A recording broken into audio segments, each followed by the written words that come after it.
Woo-Suk Go is out there on the mound for the St. Paul Saints. He has had a tough go against the Columbus Clippers this year.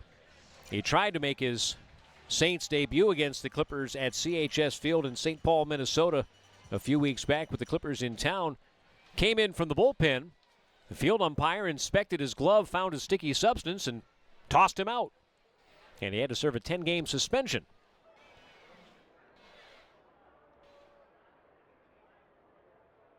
Go pitched against the Clippers here on the 18th and gave up 6 runs on 2 hits over just 1 inning's work. He walked 6. He deals here and throws one to the backstop. He almost hit Blake Perkins. First pitch was a strike. The next is a ball that evens the count. So when Woo-Suk Go sees a Columbus Clippers uniform, imagine he gets the willies.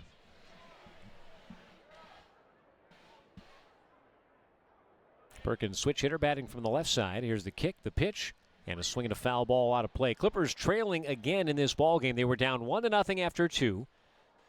They were down 3-0 after 2.5 innings. And then the Clippers came roaring back in the home half of the third with 5 runs. And then they, just for good measure, seemingly, scored 3 more in the 4th inning. Made it an 8-3 ball game. Generally pretty safe, right? 5-run lead. Well, St. Paul put a 6th spot on the board in the top of this 5th inning. Back on top 9-8.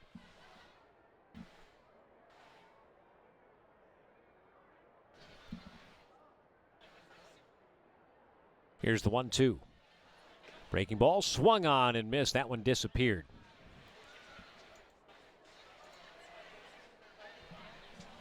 Perkins down swinging. Now, in the inning that Go pitched against the Clippers the other day, he did strike out 2. But just completely lost the feel for the strike zone walking those 6 batters.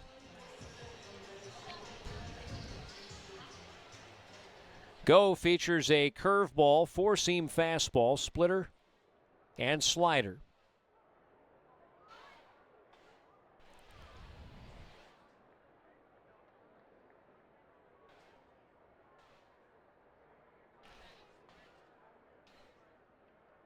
First pitch to Rosario, a strike. The next bounces in. 1-1 count.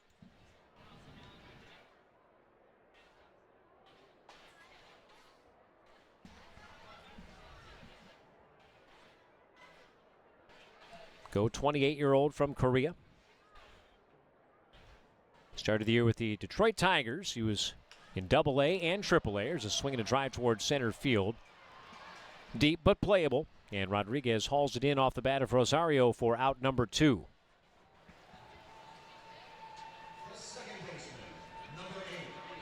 Go had 19 games with the Mud Hens. He went 3-1 with a 2.60 earned run average.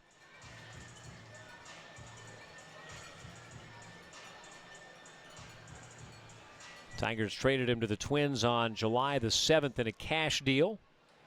Made his major league debut for the Minnesota Twins. 4 runs in 4 games over 4 innings. Here's Milan Tolentino, swings and fouls away the first pitch. 0-1 the count. Optioned here to St. Paul on July the 21st.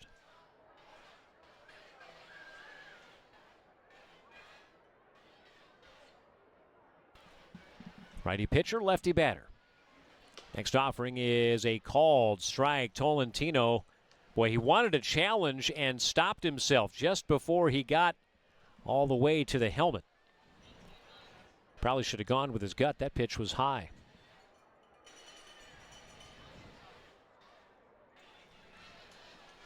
Down the count. 0-2. Go trying to work a 1-2-3 inning. He gets a chopper back to the mound, in and out of his glove. Now he corrals it and throws to first, and the Clippers do go in order here in the 5th. We head to the 6th inning in a topsy-turvy game at Huntington Park. St. Paul leads at 9-8.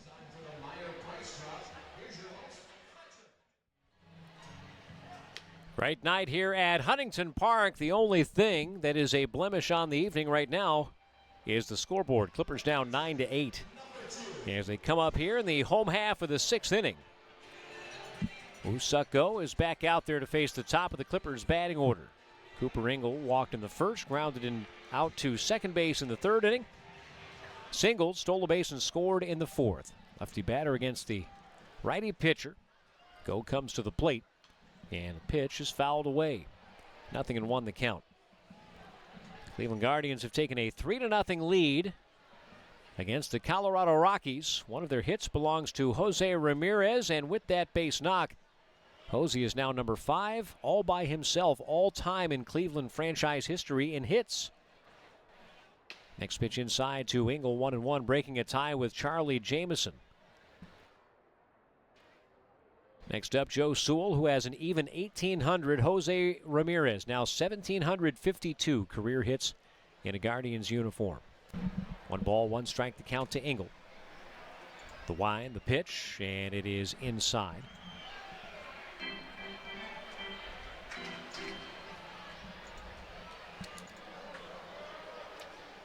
Go put the Clippers down in order in the 5th inning.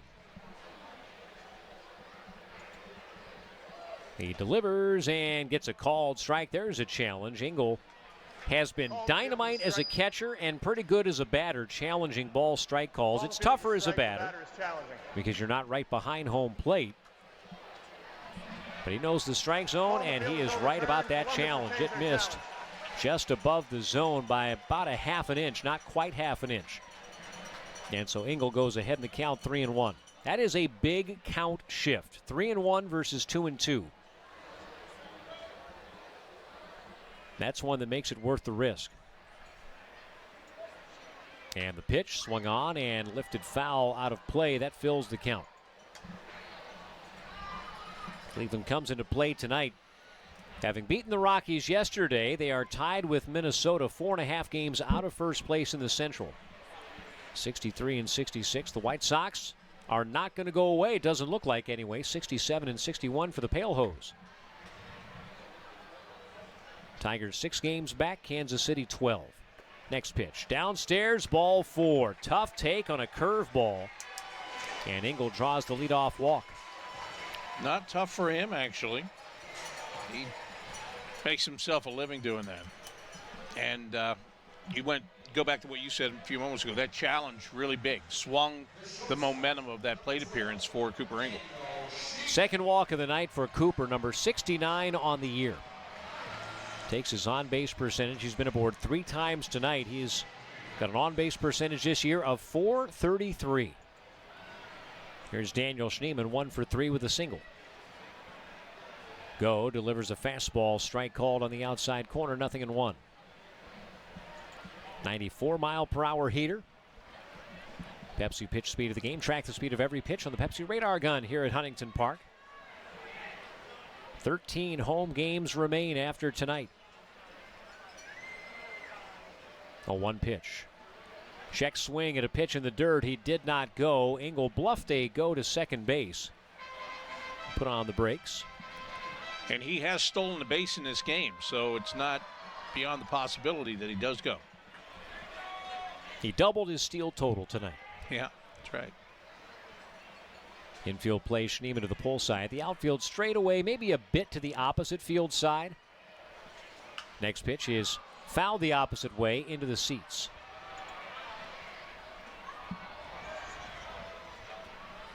One and 2 the count to Schneemann. Daniel has been on a hot stretch for the Clippers here. Multi-hit game last night. He's got a base hit today. If he gets another hit in this ball game, it'll be his 5th multi-hit game in the last 6. Next pitch goes to the backstop. Woo-Suk Go tried to throw a splitter, and it slipped through his spread fingers and went all the way to the backstop, almost on the fly. Wild pitch will send Ingle to second base in scoring position now, representing the tying run. Third wild pitch of the game for the Saints pitching staff. Starter Marquez had the other 2. Now the 2-2 pitch. Swung on and fouled away. Marquez, most of his outing, things got kind of out of control in the 3rd inning. But most of his outing, Marquez wasn't getting touched up very much. He just had trouble with the strike zone early. He walked 3 in the first inning. Ran the pitch count up, and then the Clippers got to him in the third. 2-2. Curveball that kind of slipped out of the hand of Go. High and away, fills the count. Yeah, he's tried a couple of things here that haven't worked out well for him at all. The pitch. Well high with a fastball. Go look down at his landing spot on the mound, but that's back-to-back walks. And again, think back to the first time he appeared in this series. On Tuesday, he went an inning plus, and in his second inning, he just could not find the strike zone. 6 walks. Clippers got him for 5 runs on 6 walks and 2 hits. Faced 11 batters. Khalil Watson has a home run already tonight. First pitch swing, and he skies it deep but foul down the left field line, 0-1. Watson at 16 homers and 50 batted in. Right now he can tie the game with a base hit. Schneemann, the trail runner, good speed. He could score on an extra base hit to the right part of the ballpark. Go comes to the plate and misses inside. It's not a wild pitch because it hit Watson on the foot. It went to the backstop, but at first got those brightly colored cleats for Khalil Watson on the way, and that will load the bases for Kyle Manzardo. Yeah, this pitch going way down, and Watson just could not skip out of the way of it. Pitching coach and translator heading to the mound to talk things over with Woo-Suk Go. This inning, this is very much like his first outing. Went out there and got some outs in the first inning, came back for a second inning, and just did not have it.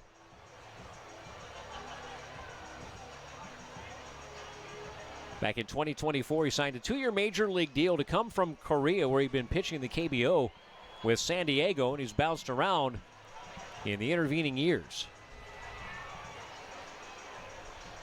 Good variety of pitches, but boy, here in this inning, 2 walks, a hit by pitch, and it's gotten worse as it's gone along. He was around the periphery of the zone to Engel, less so to Schneemann.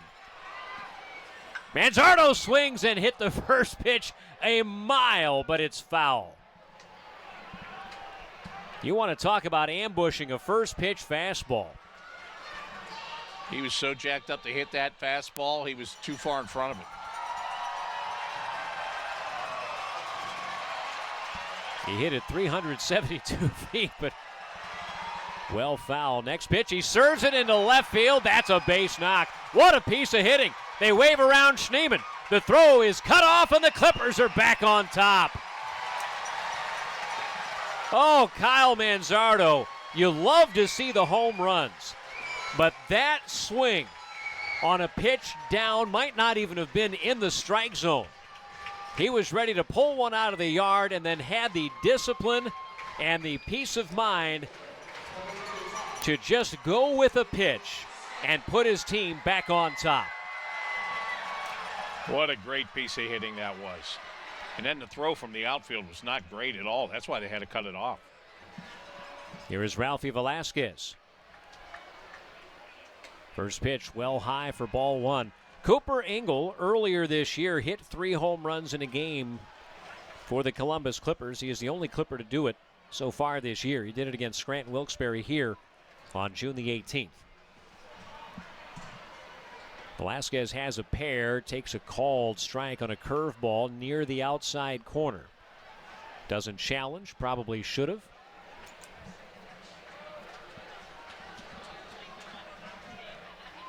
Two on, still nobody out. Clippers back on top, 10-9. Watson dancing off of second. Here's the pitch. Fastball, swing and a miss. Velasquez was looking for something off speed. Saw the fastball, tried to get the bat through the zone, but he was just late. There is nobody warming up for St. Paul right now. Nope. The 1-2. Swing and a miss. Fastball again. He gets Velasquez for the first out of the inning. Well, that's a moral victory. Because he has not been an easy guy to get out. Not tonight, not this week, not this month. Here's Cody Huff. He's going to try and continue to pour it on here against Go. First and second, one down, 2 runs in for the Clippers in this inning on only 1 hit. Huff homered yesterday. Swings and misses, had a fastball, and boy, Woo-Suk Go, he's got the fastball, it's got pretty good motion on it. And so he may just stick with that because nothing else seems to be working for him.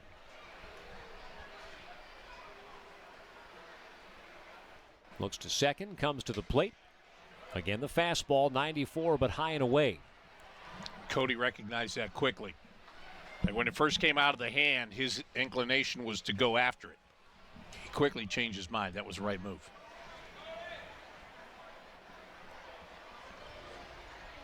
The pitch. Swung on and fouled away. Huff has a chance to become the first Clipper to 20 home runs this year. He's got 19. Ralphie Velasquez has 19. Cooper Ingle 18. Milan Tolentino 17. And now Khalil Watson with 16. 5 home runs tonight for the Clippers. Matches a team season high. The 1-2. Breaking ball lifted into right center field. Rodriguez and Wallner both there. Wallner will make the catch. Watson bluffs an advancement but stays put at second base, 2 down. Well, you want to find a way to get more runs. We've already seen that no lead is safe in this game. So you're only up by 1. You've got 2 men on base. I'd like to at least get 1 more here. Leaves it up to Blake Perkins. He had a 2-run homer in the 3rd inning, his second in the Clippers uniform. RBIs 7 and 8.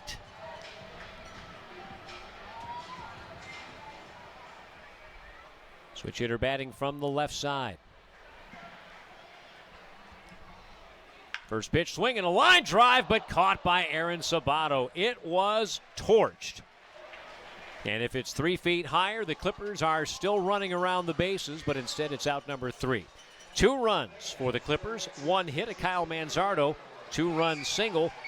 Puts the home team back in front, 10-9. Clippers on top. We head to the 7th inning. Bob McGill gets back for the play.